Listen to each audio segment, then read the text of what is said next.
there, guys? We back with another one, and today we got a little back and forth between Shaq and Kevin Durant online. Now, guys, on Shaq's podcast, they were speaking about the acquisition of Rui Hachimura to the Lakers, right?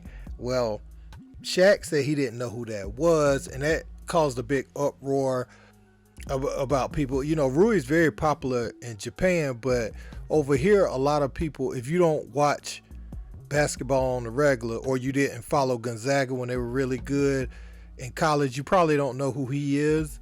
But he's a decent player, man. He was solid for Washington. But whenever he came over, Shaq said numerous times he didn't know who that was. And so somebody was sharing that on the internet, and Kevin Durant quoted it, and he said, Shaquille don't know ball, like it was a question, right? Well, Shaq saw that and he said, I don't know ball, but I know how to brush my hair or decide to cut it when I was going ball. Love always, the bus driver. And so KD said, dang, I got cooked for asking a simple question. Just like himself, you know, Shaq is pretty sensitive too, and he hears all kind of like KD on the internet. So you knew he was going to see this. You knew he was going to chime in. Now, Shaq also came back, and the next day after all that, he was like, who needs to know ball when you know how to ball? The most dominant baller ever. And he posted a picture with all of his accolades, right? And he does this to Barkley too, by the way. When Barkley is making a point about him or he's uncomfortable, he talks about his accomplishments in a conversation where his accomplishments probably aren't needed.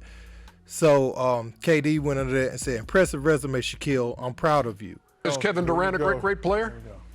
He is, and he's been stifled by Boston. And I was going to go there. And let me tell you something.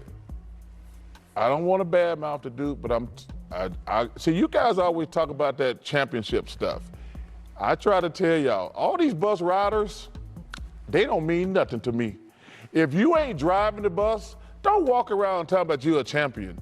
If you riding the bus, I don't want to hear it. Come on, Shaq, tell them. All these guys walk around with these championship rings. Hey, y'all bus riders. But let me tell you something. 2 in a row, Chuck. When you the bus driver and you got all that pressure where you have to play well or you're going to get the blame, that's a different animal. Shaq the casual. Let me clarify. Please do. Please do. Albert Einstein said things you can get access to you should never memorize. If you ain't a top 10 player, I don't know who you are. That's no disrespect. So how am I supposed to know who the kid was? But he came to your Lakers.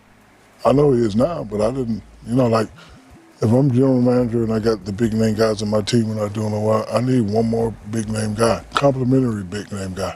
One impressed me, that name should have been Bradley Beal. Can I pretend like I'm Now very we're talking, right, Candace? So as you can see, like, that's the origin of those bus driver comments. What I will say is, agreed, KD probably wasn't a bus driver in Golden State. You know, he was a bus driver in OKC, but he gave that up to go join a team that was probably finals bound, whether he was there or not that next season, you know. And so he just, he pulled up to a very nice table and he was able to eat too, but he ate at a table where they was already eating. That's that. But Shaq, I think a lot of times when Shaq go at these young players, man, I think he's very insecure and very unhappy about things in his personal life.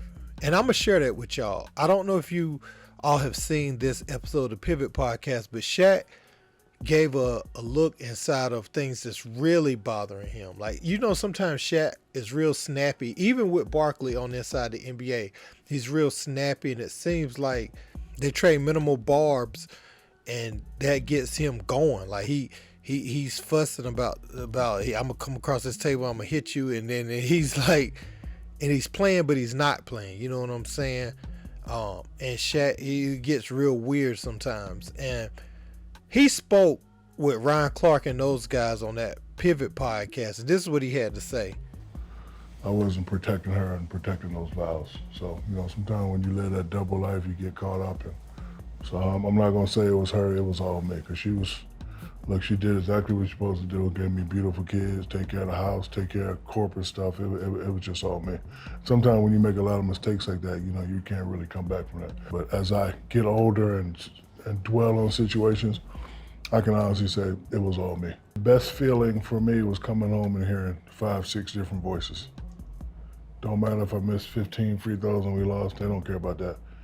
76,000 square foot house by yourself, lost, no kids, go to the gym, nobody's playing in the gym, you go to their room, nobody's there, you start to feel it. And my reason for bringing that up is, like, a lot of people say Shaq is hating on Dwight Howard and he's hating on KD. He's hating on a lot of people. Donovan Mitchell. They say he's hated on different players, right? Dame, even when they had their little playful back and forth rap battle, he was saying things about Dame. And right there, he offers a glimpse into some of the things that's unsettling in his spirit. You know what I'm saying? When he's chilling around his house and everything, man, like he don't have his family and everything. So he's got like a lot of idle time that he wouldn't even have if he and Shawnee was still together. So for him to always throw his accomplishments up like that, that's kind of what validates him. You know what I'm saying? In ways where sometimes people are just simply trying to have a conversation in your workspace, but he throws out his accomplishments to validate his opinion. And I think that's a part of his brokenness on the inside. And I think he offers a glimpse into it there. And I'm glad he was transparent enough to do that, because sometimes when other things are bothering you, you point in another direction when it's actually that thing. You know what I'm saying? So as far as KD, I mean, he put it out there saying Shaq don't know ball. And I think Shaq, it seemed like Shaq did know more basketball at one point, but I can believe that he doesn't watch those games because sometimes his takes aren't as detailed as they were even when he first joined. Shaq, you could tell he used to try to watch the games and analyze them, break them down, but now he's only watching certain teams, and that's problematic for him being on TV twice a week. He's there with Candace and Jamal Crawford, and he's also there with Kenny and Barkley, and Ernie. I think that was interesting though, him and KD, but I know him and Barkley, they have a little issue with KD's sensitivity, but my point in showing that was that it's like Shaq's pretty sensitive too. Not to the level of a KD, but similar. If he would have had social media, who knows how Shaq would have looked back then. But let me know what you guys think in the comments, guys. Don't forget to like, share, and subscribe. Until next time, peace.